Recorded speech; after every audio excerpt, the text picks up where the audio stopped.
L'expérience poétique, un podcast par Mathilde Vermeer.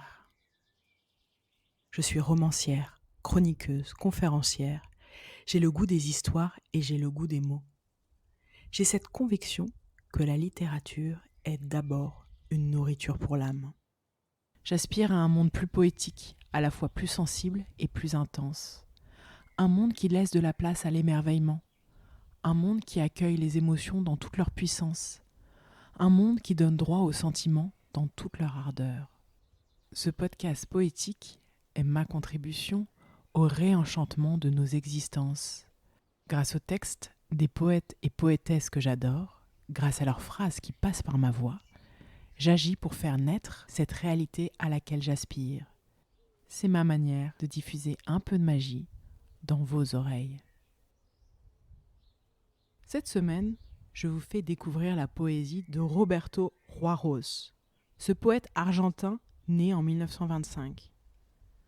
Tout au long de sa vie, il a constitué une seule et même œuvre qu'il a nommée Poésie verticale.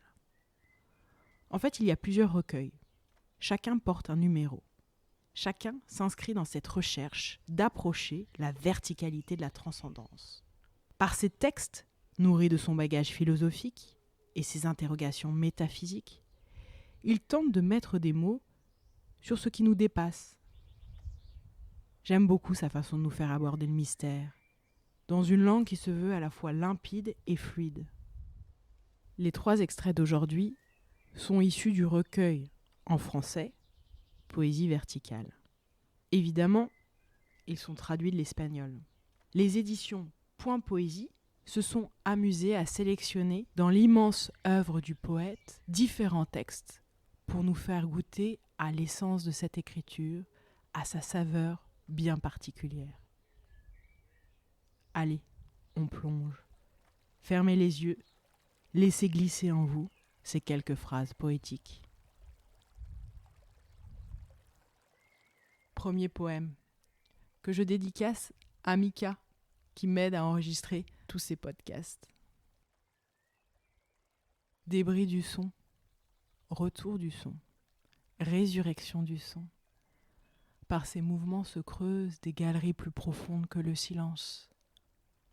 Son privé de son privé de silence, minéral de son. Vénure pour abolir la différence entre le son et le silence, pour fonder l'acoustique nouvelle qui créera sa propre oreille.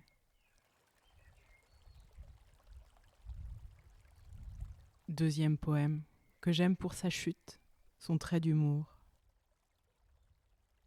Tailler l'éternité comme un crayon, et la vie comme un autre. Et dessiner, un crayon dans chaque main, pour voir si les traits enfin concordent ou définitivement se séparent. Mais quel crayon tenir dans la main droite et quel autre dans la main gauche ? Car entre l'éternité et la vie, l'homme ne sera jamais ambidextre, bien qu'il puisse peut-être parvenir à être gauche des 2 mains.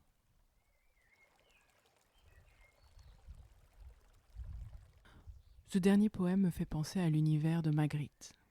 Je vous laisse voir et sentir pour vous-même s'il y a un parallèle entre l'univers du poète et du peintre. Je n'en dis pas plus, je me lance. Il y a une porte ouverte, et pourtant il faut la forcer. Nous ne savons pas ce qu'il y a derrière, mais de là vient l'appel.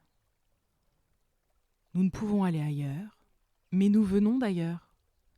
Nous sommes dehors et le savons. Mais peut-être que tout est dehors. Toujours nous cherchons cette porte, mais elle devrait être fermée. Ici, l'ouvert est infranchissable. Comment franchir ce qui n'existe pas ? Il faut fermer l'unique porte, afin peut-être de pouvoir entrer.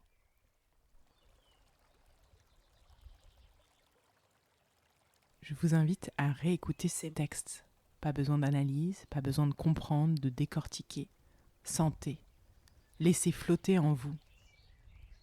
Si vous avez aimé l'expérience, je vous remercie de mettre 5 étoiles sur vos plateformes de podcast. Puis, en attendant le prochain épisode, Retrouvez-moi sur Facebook et Instagram, @MathildeVermeer, pour d'autres contenus littéraires qui viendront nourrir votre sensibilité et votre besoin de profondeur.